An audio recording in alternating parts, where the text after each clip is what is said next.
Ézéchiel, chapitre 40.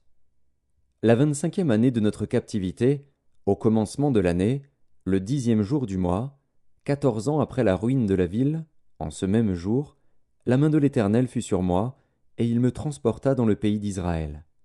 Il m'y transporta dans des visions divines, et me déposa sur une montagne très élevée où se trouvait au midi comme une ville construite. Il me conduisit là, et voici, il y avait un homme dont l'aspect était comme l'aspect de l'airain. Il avait dans la main un cordeau de lin et une canne pour mesurer, et il se tenait à la porte. Cet homme me dit, « Fils de l'homme, regarde de tes yeux et écoute de tes oreilles. Applique ton attention à toutes les choses que je te montrerai, car tu as été amené ici afin que je te les montre.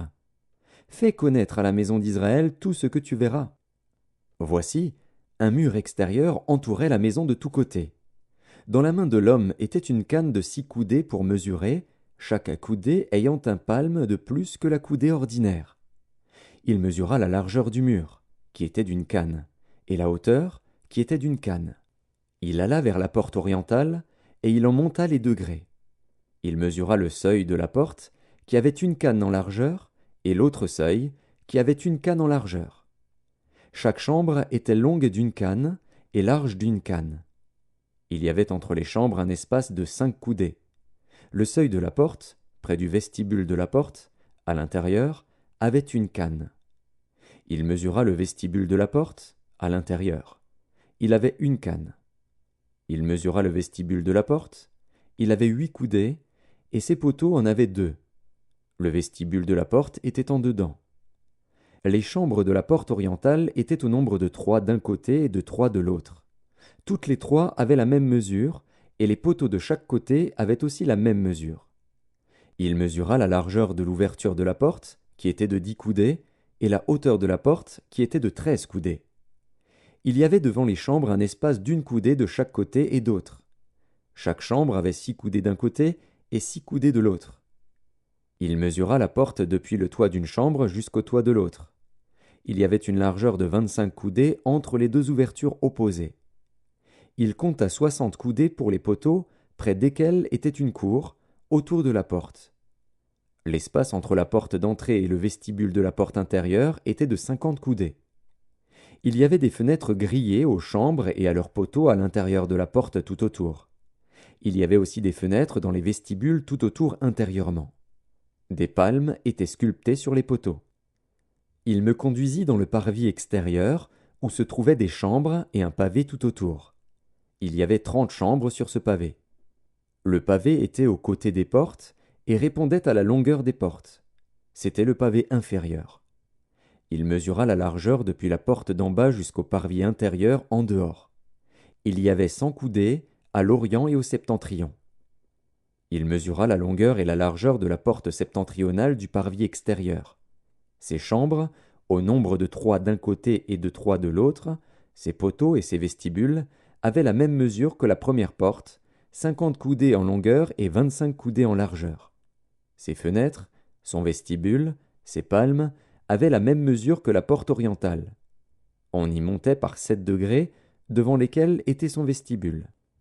Il y avait une porte au parvis intérieur, vis-à-vis de la porte septentrionale et vis-à-vis de la porte orientale.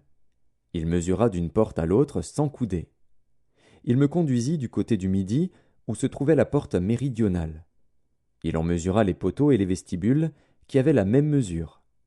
Cette porte et ses vestibules avaient des fenêtres tout autour, comme les autres fenêtres, 50 coudées en longueur et 25 coudées en largeur. On y montait par 7 degrés, devant lesquels était son vestibule. Il y avait de chaque côté des palmes sur ses poteaux. Le parvis intérieur avait une porte du côté du midi. Il mesura d'une porte à l'autre au midi 100 coudées. Il me conduisit dans le parvis intérieur, par la porte du midi. Il mesura la porte du midi, qui avait la même mesure. Ses chambres, ses poteaux et ses vestibules avaient la même mesure. Cette porte et ses vestibules avaient des fenêtres tout autour, 50 coudées en longueur et 25 coudées en largeur. Il y avait tout autour des vestibules de 25 coudées de longueur et de 5 de largeur. Les vestibules de la porte aboutissaient au parvis extérieur.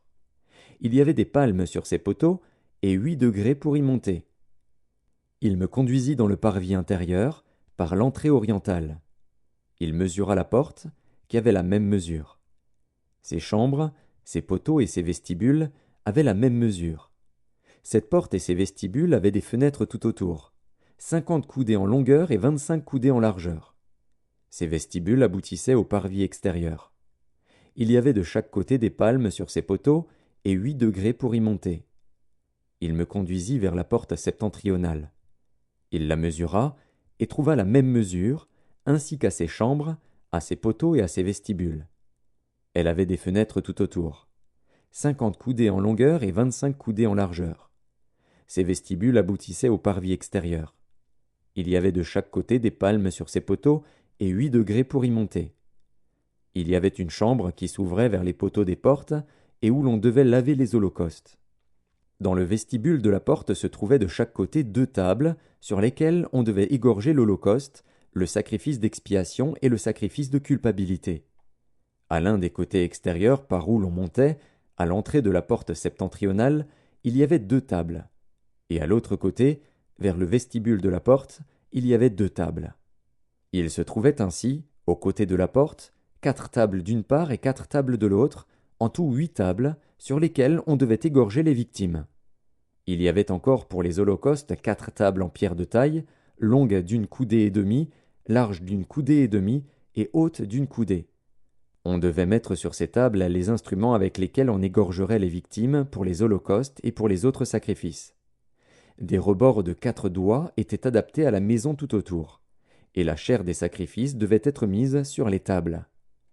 En dehors de la porte intérieure, il y avait des chambres pour les chantres, dans le parvis intérieur. L'une était à côté de la porte septentrionale et avait la face au midi. L'autre était à côté de la porte orientale et avait la face au septentrion. Il me dit, « Cette chambre dont la face est au midi est pour les sacrificateurs qui ont la garde de la maison. Et la chambre dont la face est au septentrion est pour les sacrificateurs qui ont la garde de l'autel. Ce sont les fils de Tsadok qui, parmi les fils de Lévi, s'approchent de l'Éternel pour le servir. » Il mesura le parvis, qui avait 100 coudées de longueur et 100 coudées de largeur, en carré. L'autel était devant la maison. Il me conduisit dans le vestibule de la maison.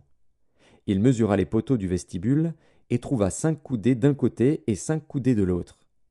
La largeur de la porte était de 3 coudées d'un côté et de 3 coudées de l'autre. Le vestibule avait une longueur de 20 coudées et une largeur de 11 coudées. On y montait par des degrés. Il y avait des colonnes près des poteaux, l'une d'un côté et l'autre de l'autre.